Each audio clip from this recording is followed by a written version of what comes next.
ಓಂ ಸಾಯಿರಾಮ್. ಶುಭೋದಯ ನನ್ನ ಮಗುವೆ.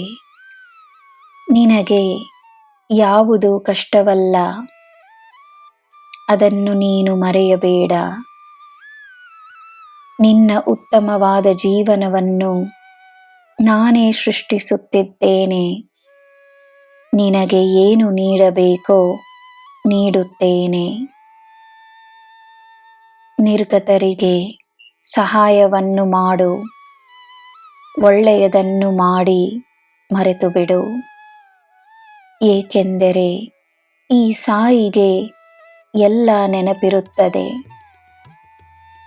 ನಿನಗೋಸ್ಕರ ನಾನು ನನ್ನ ಕರ್ತವ್ಯವನ್ನು ಮಾಡುತ್ತೇನೆ. ನಿನಗೆ ನನ್ನ ಆಶೀರ್ವಾದವಿದೆ, ದಿನವೂ ಇದೆ. ನಿನ್ನ ದಿನ ಶುಭವಾಗಿರಲಿ. ಸರ್ವಂ ಸಾಯಿಮಯಂ. ಜೈ ಸಾಯಿರಾಮ್.